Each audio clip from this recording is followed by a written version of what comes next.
Добар ден, дневник на К3. Неодбележани пешечки премини и исклучената светлосна сигнализација ги зголемуваат ризиците за предизвикување на сообраќајни несреќи. Граѓаните велат дека не се чувствуваат безбедно и бараат општината навремено да ја решава сообраќајната инфраструктура.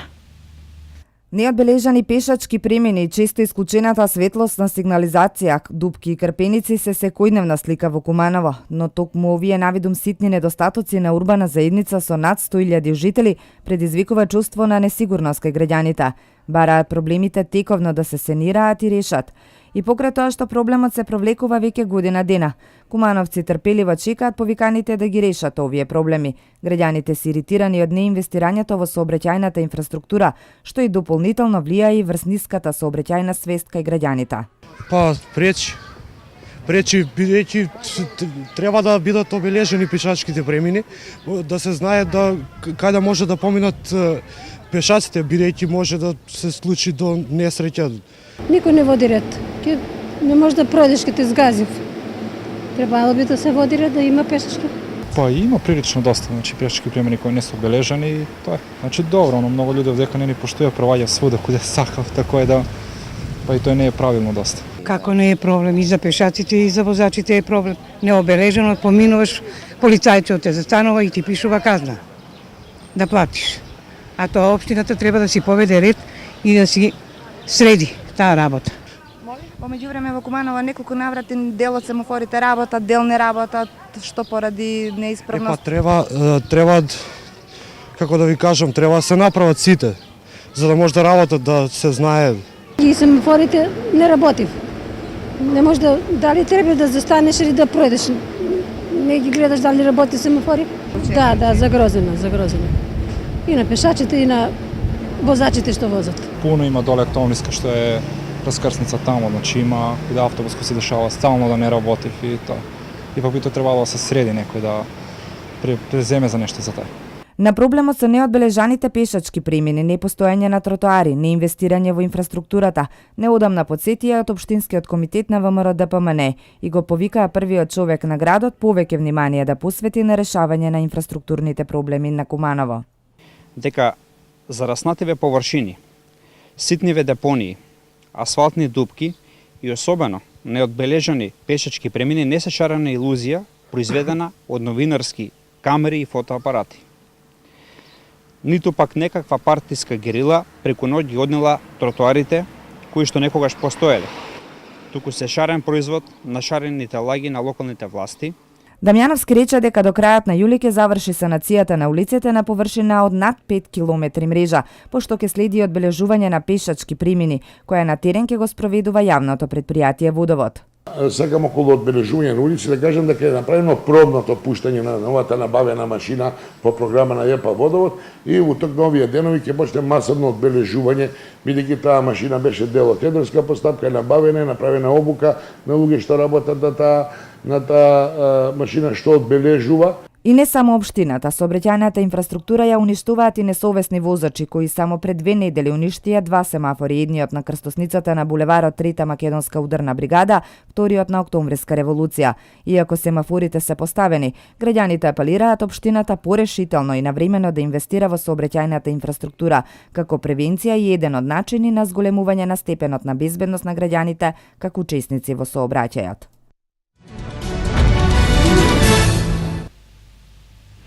€25.000 помош од Даниел Кајмаковски за операција на 7-годишниот Александар Додевски од Куманово.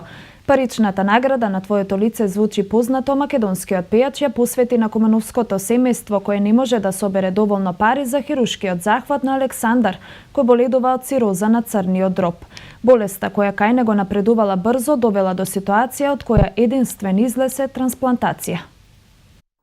Јасмина е самохрана мајка со 3 малолетни деца. Живее со 13.000 денари социјална помош која ја добива по основ на додаток за децата. Од јули минатата година лекарите откриваат дека Александар има цироза на црн дроб. Се уште трае битката со опаката болест. Бидејќи нема донатор, работите ќе одат поотежнато. Потребно е да се најде донатор за да се изврши вкрстена трансплантација, која е единствен излез за да се спаси животот на малиот Александар. Вчера бевме на некои дополнителни испитувања кои ги бараат турските доктори. Сите испитувања се направени. Некои од нив извештаи се земени, ни останаа уште 2 извештаи, што очекуваме деновиве да ги земеме и со целата документација да биде пратена во Турска и од таму да очекуваме официјален одговор. Донатор се уште немаме, значи, со нулта позитив крвна група, но ќе се прави вкрстена трансплантација. Јасмина заедно со нејзиниот син Александар биле на детската клиника во Скопје, каде вршиле дополнителни испитувања. Истите ќе ги достава до Фондот за здравство. Оттаму ќе чека информација колку вкупно ќе чини операцијата и со колку средства ќе ја помогнат. По објавувањето на нејзината приказна дека се потребни околу 100.000 евра за трансплантација на црн дроб, се јавиле лекари од турска приватна клиника да го извршат сложениот зафат. Операцијата потребно е да се изврши што е можно поскоро, бидејќи болеста брзо напредува и постои опасност да ги оштети останатите витални органи. Истата дијагноза ја има и неговата 1 година помала сестра, но болеста не е во толку напредна фаза како неговата, вели Јасмина. Лани минатата година имаше потешки проблеми со здравјето, имаше нагло крварење. Од тука се направени сите испитувања, од каде што е откриена и оваа болест, цироза на црниот дроб. Така да од лани минатата година се до ден денеска ги правиме сите потребни документи, што оваа болест од страна на докторите ни е кажано дека може да се излечи само со трансплантација, за да бидат децата добри. Веста дека Даниел Кајмаковски наградата ќе ја донира на нејзините деца предизвика бура од емоции на нивните лица. И јас се надевам, значи, со помошта на Даниел која ни ја додели наградата, мислам дека како што допре до срцето на Даниел, така дека ќе допре и до некои други луѓе хумани кои што ќе сакаат да ни помогнат за да овие 2 дечиња бидат нормални и здрави како и другите дечиња. Мајката ги повика сите граѓани кои можат да помогнат да се спаси животот на 7-годишниот Александар да донираат на жиросметката во Централно кооперативната банка на Јасмина Додевска 320 5000 258 32633.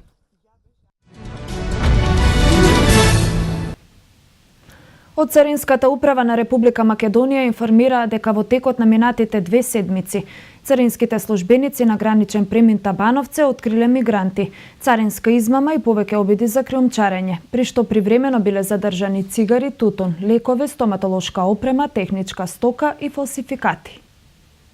Во текот на минатите 2 седмици царинските службеници откриле мигранти, царинска измама и повеќе обиди за криумчарење, при што привремено биле задржани цигари, тутун, лекови, стоматолошка опрема, техничка стока и фалсификати, информираат од Царинската управа на Република Македонија. Вкупно 12,3 кг режен тутун и 4000 парчиња цигари со македонски акцизни маркички откриени биле при контрола на празно товарно моторно возило со српски регистарски ознаки, управувано од српски државјанин, пријавено за излез од државата на граничниот премин Табановце автопат. Непријавените цигари биле пронајдени во фабрички шуплини, фиоки и прегради на возилото, а непријавениот тутун во просторот кај моторот на возилото и истите се привремено задржани, а против возачот е поведена прекршочна постапка. Еден нов телевизор откриен бил при контрола на автобус со македонски регистарски ознаки, кој се движел на редовна линија Салцбург-Битола и бил пријавен за влез во државата на граничниот премин Табановце автопат, а бил управуван од македонски државјанин.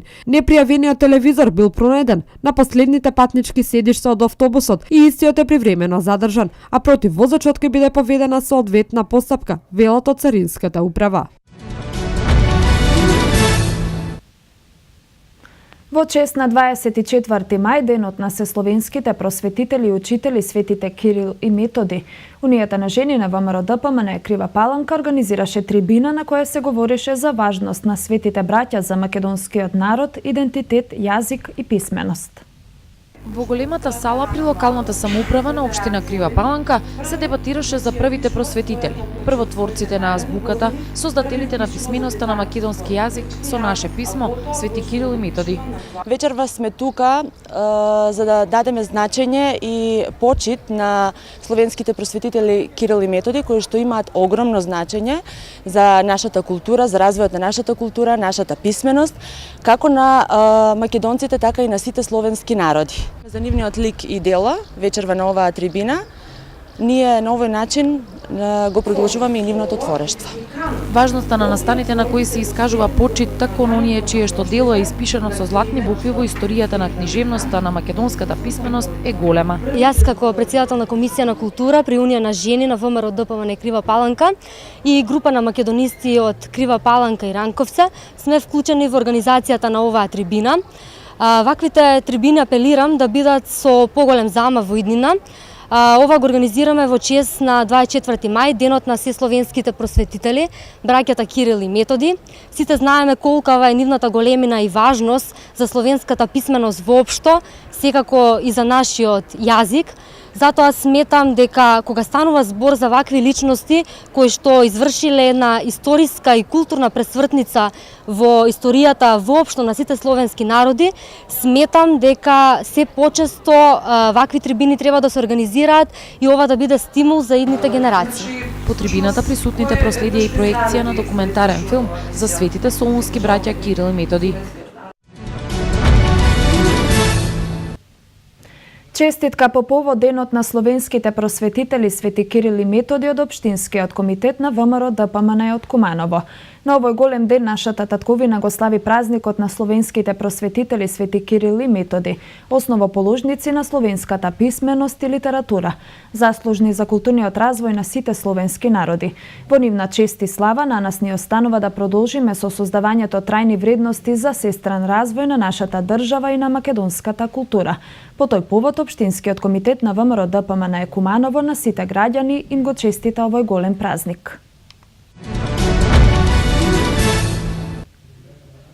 Во големата сала на Општинската организација на Црвен крст Крива Паланка се одржа тркалезна маса за одржливост и развој на сервисите за стари лица, дел од проектот Грижа за стари лица во домашни услови. На дискусијата за одржливост и развој на сервисите за стари лица присуствува раководни лица од општина Крива Паланка, меѓуопштински центар за социјални работи Крива Паланка, Сдружение на пензионери, Сдружение на инвалиди на труд, Центар за поддршка на лица со интелектуална попреченост Порак, корисници на услугите, волонтери и представници од клубот на пензионери Достоинствен живот, како и останате лица вклучени во проектот. Беа презентирани минатогодишните спроведени активности на Општинската организација со заложбите за подигнување на степенот за успешно имплементирање на проектот Грижа за стари лица во домашни услови. Пошто следуваше дискусија за состојбата и проблемите со кои се соочуваат овие лица. Истовремено беа утврдени и мерките за нивно надминување со цел подобрување на квалитетот на животот во трето доба на Паланчани. Присутните има можност за размена на искуства на оваа тема, при што беше утврдено дека проектот Грижа за стари лица во домашни услови значително го подобрил квалитетот на живот на старите и изнемоштени лица од општините опфатени со проектот. Старите лица добиваат помош и одредени услуги од медицински лица и волонтери на Црвениот крст и беше истакнато дека услугите од проектот треба да се пружат и на лица од руралните подрачја. Во иднина ќе се работи на модифицирање на проектните активности во руралните подрачја во општината, а Црвениот крст ќе пристапи кон потпишување меморандум за соработка за поддршка и развој на сервисите за старите лица со цел подобрување на квалитетот на живот на лицата во трето доба од Крива Паланка и Ранковци.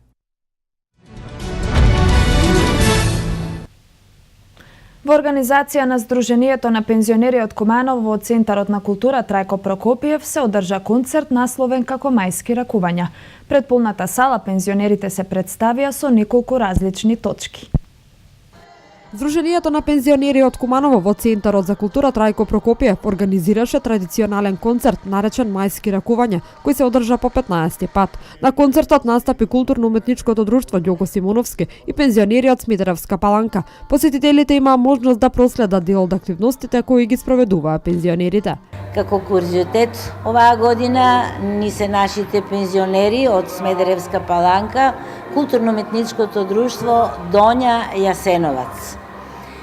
Минатата година ние бевме кај нив на еден нивен фестивал, фолклорен фестивал, учествувавме, бевме нивни гости, исто така дадовме целовечерен концерт за пензионерите и граѓаните за Смедеревска Паланка и сега ова е како возвратна посета, така да и нашите гледачи ќе можат да видат дел од богатството на српскиот мелос, на градот Смедеревска Паланка, од кој што ни доваѓаат нашите гости. Културно-уметничкото друштво Ѓоко Симоновски се представи пред публиката со 3 хорски песни, а специјален гост беше познатата кумановска пејачка Маргица Антевска. Исто така беа застапени соло дуети, фолклорни игри, драмска работилница, а самата манифестација заврши со изведување на песната Љубов голема, која инаку традиционална песна на самото друштво. Јас сум многу возбудена поради оваа посета во Куманово. Многу добро сме дочекани од страна на домаќините. Причината за нашето доаѓање е за возврат на кумановските пензионери. Тие кај нас беа минатата година. Тогаш ние организиравме манифестација Јас имам талент, каде што учествуваат 10 града. Ние сега дојдовме, убаво се представивме и многу ми е мило што видовме полна сала. Инаку Сдруженијето на пензионери од Куманово редовно организира активности од различен карактер. По повод денот на сесловенските просветители во уметничката галерија во Куманово се постави филателистичка изложба на доктор Бранислав Светозаревиќ, насловена Светите браќа Кирил и Методи се словенски просветители. Изложбата ќе биде поставена наредните 10 дена. Во уметничката галерија во Куманово по повод денот на сесловенските просветители Кирил и Методи се постави филателистичка изложба насловена Светите браќа Кирил и Методи се словенски просветители на доктор Бранислав Светозаревиќ. Станува збор за комбинација на два вида на збирки кои се во функција на историја и култура. Кумановската публика ќе има можност да се запознае со едно веќе ретко хоби, ретко кој веќе и се занимава со ова, со оглед на тоа дека писмата и поштенските марки полека влегуваат во историјата покрај интернетот, нели, социјалните мрежи и мобилната телефонија, го изгуби чекорот, меѓутоа можеби останува некоја убавина кога ќе испратите некое писмо со мануелна порука, која треба да патува, па после не знам колку време да пристигне некаде. Во оваа збирка е направен избор на материјали кои се 100 години наназад печатени. Со неа сакам да прикажам дека сите држави кои ја негуваат словенската култура издавале поштенски марки, разделници, пригодни коверти, максимум карти на тема Кирил и Методи. И култот на овие браќа, светители, останал многу силен и свети и ден денес во овие држави и тоа се одразува и во филателијата и картофелијата. Покрај ова, Светозаровиќ за кумановци приреди уште еден мал додаток. Изложба по повод 1150 години од упокојувањето на Свети Климент Охридски, кој е нивен ученик и се надополнува на оваа тема. Таа збирка има една друга димензија, а тоа е прикажување колку институции, цркви, научни конгреси и разни видови на организации го носат неговото име. Според директорката на Националната установа Музеј Куманово, станува збор за богата филателистичка колекција. Нашата соработка трае веќе со години наназад. Најпрвен соработката со Музеот на македонската борба започна со представување на модната ревија Ала Франка во Скопје. Потоа правевме заедничка изложба за исламската култура во Чифте Аман во Скопје, за да вечерва продолжи соработката со отворањето на оваа прекрасна изложба, каде што всушност представува збирка на марки, пликоа, коверти, каде што било вметнато, значи биле вметнати браќата Кирил и Методи. Инаку Бранислав Светозаровиќ е истакнат колекционер и автор на бројни научни трудови од областа на историјата, архивистиката, музеологија, етнологија и култура. Изложбата ќе биде поставена во уметничката галерија наредните 10 дена. Со овој самит се подига свесноста на земјите за поголемо внимание кон оние што имаат потреба од хуманост. Сведоци сме како милиони мигранти, економски и политички бегалци од конфликтите, но и од она што се случува со климатските промени поминаа преку нашата држава. Затоа е потребна промена на пристапот за справување со овие предизвици, порачал председателот Ѓорге Иванов од Истанбул, каде учествуваше на првиот светски хуманитарен самит во Организација на Обединетите нации. Да не се занимаваме секогаш со последиците, туку да се превенира, односно кога се откриваат причините за ваквите појави превентивно да се делува. Македонија е позитивен пример со превентивната дипломатија што постоеше кај нас и таа е успешна приказна на Обединетите нации, изјави македонскиот председател. Според Иванов, како што соопшти неговиот кабинет, бројни кризи добија на интензитет и притоа создадоа многу последици, како еколошки проблеми и неуспешни мировни справувања со кризни жаришта. Затоа е време за акција и промена на односот на членките на Обединетите нации. Обединетите нации да не приоѓаат декларативно, односно да нема еуфорија само додека траат самитите и само тогаш да се зборува за тоа што им е потребно на сите луѓе, истакнал Иванов. Македонскиот председател нагласил дека и во минатото имало многу ветувања, но како што додава, ние како земја имаме многу негативно искуство од таквите ветувања од различни донаторски конференции од разни фондови, кои како што оцени се отвараат кога е актуелно некоја прашање, а потоа со текот на времето ги забораваат. Председателот Иванов додал дека истото се случило кај нас со бегалската криза во 1999-та, кога од донаторска конференција Македонија не добила речиси ништо, па и сега, како што нагласи шефот на македонската држава, сите тие суми што спомнуваат дека Македонија ги добиваат хуманитарни организации, не ги добива државата. Председателот Иванов ја пречкрта референцата поранешна Југословенска република Македонија и напиша Македонија на самитот во Истанбул, откако удомаќините увиделе дека Иванов на заедничката фамилиарна фотографија од самитот која што е во Организација на Обединетите нации е заведен како председател на ПЈРМ, тоа предизвикало непријатност, бидејќи самите тие не очекувале такво нешто. Македонскиот председател лично ја пречкртал привремената референца, под неја напишал Македонија и потоа го ставил својот подпис, информираат од кабинетот на Иванов. Турските домаќини изразиле жалење за оваа непријатност и со аплауз го дочекале ваквиот гест на македонскиот председател, а поддршка за неговиот непосреден пристап искажале и дел од присутните лидери.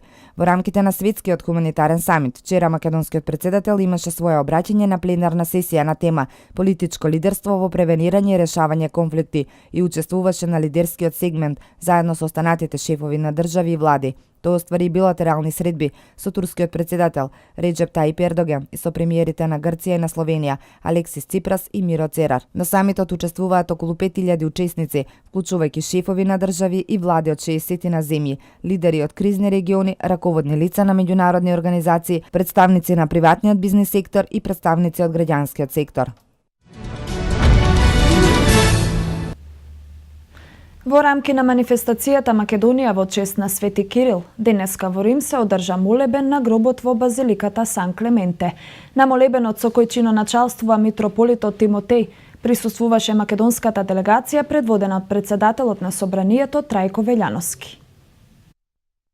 Ова е централен настан во рамки на манифестацијата која по 48 пат се одржува во Рим. Поклонението на гробот прв пат е организирано во 1969 година за 110 години од смртта на Свети Кирил и од тогаш секој 24 мај се одбележува со највисоки почести од црковно-државната делегација. Годинава се одбележуваат 1145 години од смртта на сесловенскиот просветител Свети Кирил. Манифестацијата синоќа почна со отворање на изложбата Свети Климент Охридски и неговите представи во ликовната уметност и концерт на гитаристот Дарко Богески. Изложбата која е поставена во Понтификалниот универзитет Урбанијана ја отворија председателот на македонскиот парламент Трајко Велјановски, а се обрати министерката за култура Елизабета Канчевска-Милевска. Поводот за кој на сите нас во овој убав град ни се спојуваат патиштата е манифестацијата посветена на светите браќа, сесловенските рамноапостолни просветители Кирил и Методи, рече Велјановски. Министерката Канчевска-Милевска оцени дека изложбата е несомнено еден придонес во непроценливо наследство што го оставија светите браќа Кирил и Методи и нивните следбеници Свети Климент и Свети Наум. Изложбата содржи книжевно богатство од над 350.000 книги напишани на повеќе од 530 светски јазици, како и икона која со ликот на Свети Климент датира од 13 век. Со годинашната изложба на Заводот и Музеот Охрид насловена Свети Климент Охридски, неговите представи во ликовната уметност, Република Македонија го продолжува континуитетот во представувањето на високите вредности на македонско културно наследство и творештво пред европската и светската јавност. Традиционалниот прием на македонската делегација во Ватикан во рамки на оваа манифестација годинава се одржа на 16 мај поради обврски на папата Франциск. Светите браќа Кирил и Методи се основоположници на словенската писменост и литература и се заслужни за културниот развој на сите словенски народи. Родени се во Солун во семејство на висок византиски службеник. Светите браќа Кирил и Методи од страна на Светата црква се прогласени за рамноапостолни поради нивните заслуги за афирмацијата на христијанската вера.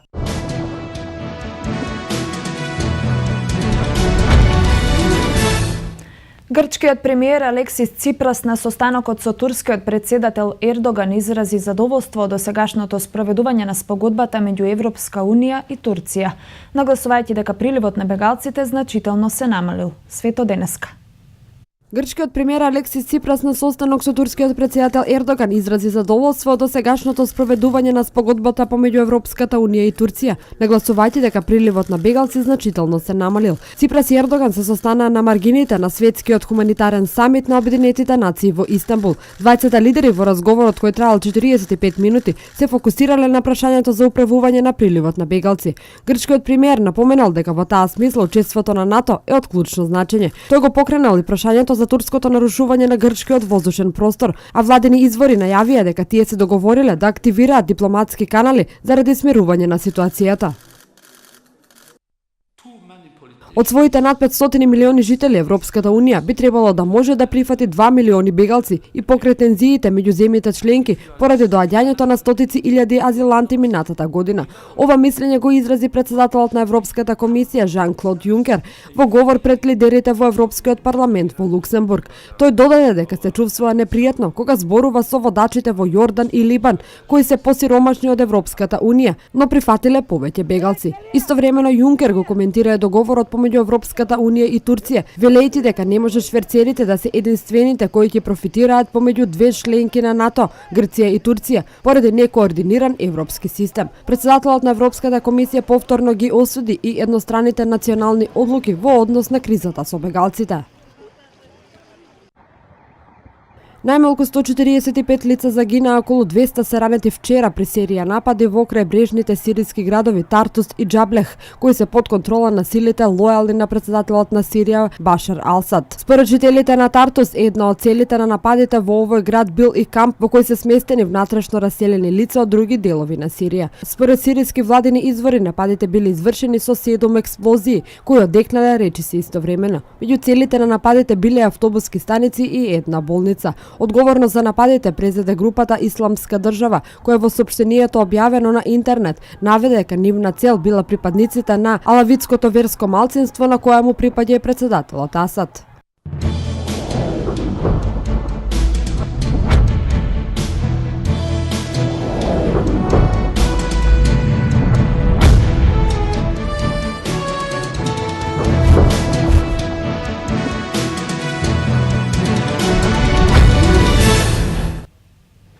Осма година поред општина Крива Паланка и Офрот Осогово на 24 мај, денот на сесловенските просветители, браќата Кирил и Методи, го организираат релито на учесници од сите краеви на Македонија, но и од земјите од соседството уживаат во недопрената природа и убавините на Осоговските планини.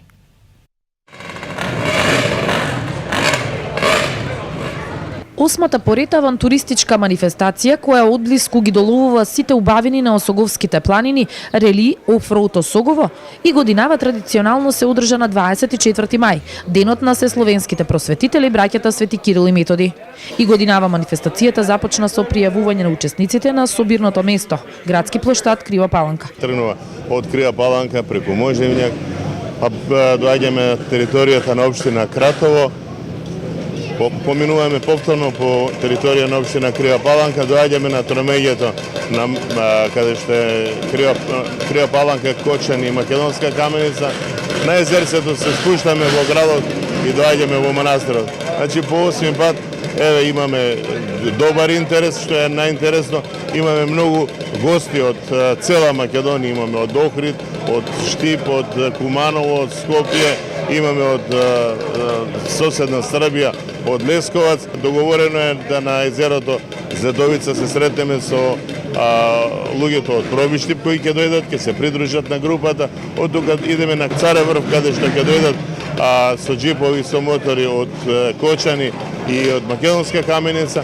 Потоа доаѓаме во Крива Паланка, правиме еден круг и одиме во манастирот. Организаторите од локалната самоуправа на општина Крива Паланка искажаа задоволство што секоја година се поголем број љубители на планинските авантури се дел од ова рели, кој им ги презентира на дланка сите убавини кои ги крие овој дел на Осоговието.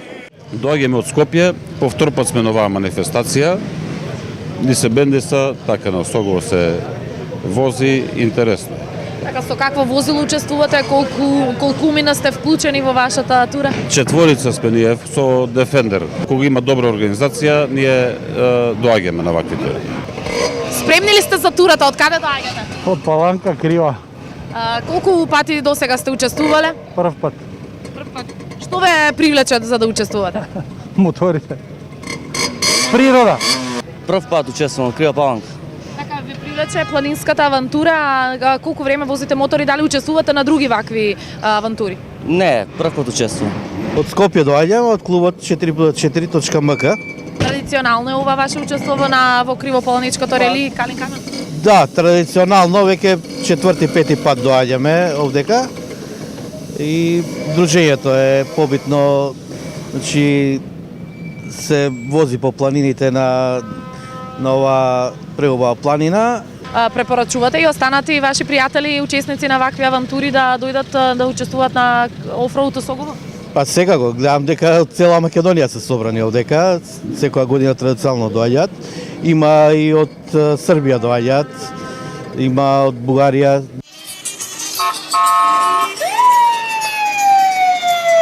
Стотина джипови, теренски автомобили, мотори и разни офроад возила беа дел од рели Офроуд Согово 2016.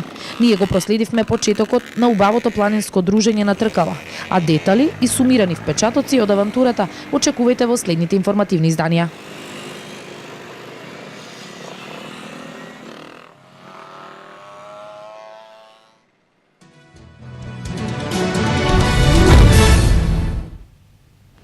Кошаркарите на Куманово во дуелот против МЗТ во Скопје најавуваа дека се подготвени да направат изненадување, со што ќе го вратат водството во финалната пресметка.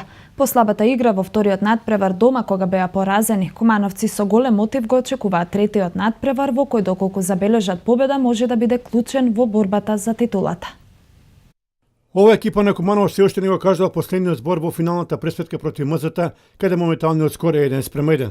Куманово имаше шанса во вториот надпревар пред домашната публика да го направи клучниот исчекор за освојување на титулата. Меѓутоа, тоа веќе е минато, па сега кошаркарите и стручниот штаб подготвуваат нов план како одново да го изненадат големиот конкурент на неговиот терен. Во Скопје патот до победата кумановци најверојатно ќе го бараат со истиот рецепт како на првата средба, пред се одлична одбрана и ефикасен напад. Прашање дали МЗТ ќе дозволи два пати на подруго да загуби дома, а згора на тоа сега во мечот и тие ќе влезат со голем мотив. Навивачите веруваат во оваа екипа која има одлични индивидуалци, па да се надеваме дека вечер во Куманово ќе направи ново изненадување.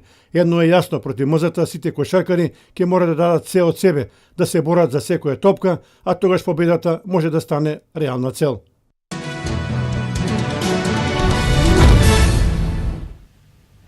Фудбалерите на Гоблен со победата против Кадино од 7-1 го обезбедија првото место во третата лига на 2 кола пред крајот. Воеднова беше најубедливата победа на Гоблен во првенството, со што на најдобар начин се прости од своите навивачи. Мечот на сезоната Гоблен го пречекува во мирна атмосфера. Играчите и стручниот штаб веруваат во своите можности, иако противникот е исклучително квалитетен. Еден од најдобрите играчи Ергин Шерифи оптимистички е расположен и вели дека неговата екипа ќе даде се од себе да забележи победа. Ние утре играме против Академија Пандев. Расположението во екипата е многу добар. Се чекува добар, јако надпревар. Шансите се 50-50. Немаме многу информации за екипата на Академија Пандев, ама знам дека имат искусни играчи и ние ќе се бориме, значи шансите се 50-50. Според тебе што може да биде клучно на овој надпревар? Каде ќе ја барате вие шансата за победа?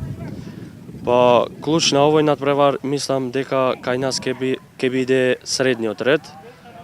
Од средниот ред чекаме да игра добар и од тие ја чекаме победата. Мислам дека ќе правиме историја ние млади играчи на ФЦ Гоблен и мислам дека ќе влеземе во втората лига. Здравствениот билтен во екипата на Гоблен е добар, што значи дека сите фудбалери се подготвени за утрешниот надпревар.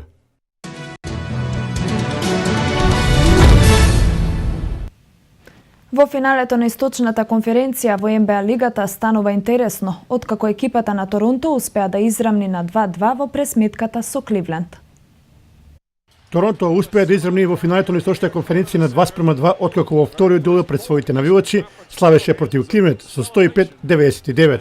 Домашните до триумфот беа предводени од двоецот Кайл Лаури и Демар Дерозан, кои постигнаа вкупно 67 поени, Репторси триумфот го осигура со одлична игра во првите 24 минути, а на големиот одмор замина со 20 кошеви разлика. Лаури постигна 35 поени, дополнети со 5 скока и асистенции, додека Дерозан впиша 32 коша, дополнети со 3 скока и толку асистенции. Двоцифрен број поени, ке победникот имаше и Керол 11 коша. Леброн Джеймс беше најефикасен кај гостите со 29 поени, 9 скока и 6 асистенции, но вистинска подршка имаше само од Кај Ирвинг, кој застана на 26 поени. Потврди Кевин Лав со лош процент за шут, постигнувајќи само 10 поени, дополнети со 7 скокови. Следниот дуел се игра во Охајо, а серијата сега до крајот ќе се игра во форматот 1-1-1 до 4 победи.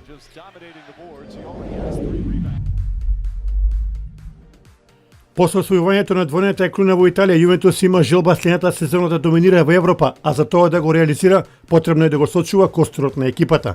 Првата звезда на тимот, Пауло Дибала, кој за себе има изворена сезона, е главна мета на Барселона. За него медиумите по Италија пишуваат дека тренерот Барселона Луис Енрике го има ставено како главна цел во летниот преоден рок. Желба на Енрике е на одличното трио Суарес, Неймар и Меси да го приклучи и Дибала, со што би имал уште посилен напад. Неофицијално Барса веќе понудил 90 милиони евра, но Јувентус истата веднаш ја одбил. Дали Јувентус ќе успее да одолее на големите понуди за Дибала, ќе се знае во летниот преоден рок, бидејќи и други богати клубови нема да желат пари да го донесат во своите редови.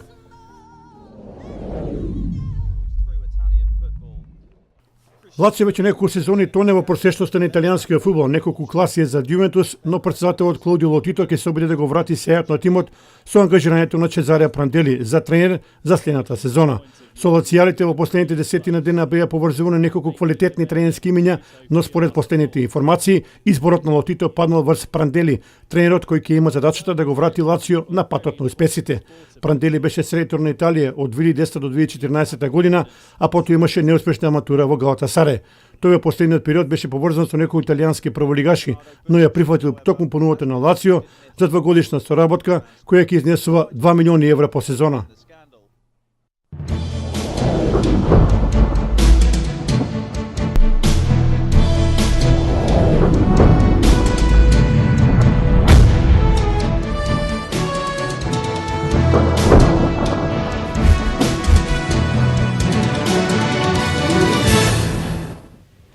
Времето во Македонија е умерено облачно, попладне со локален дожд и појава на ретки грмежи. Дува умерен до засилен ветер од западен и југозападен правец.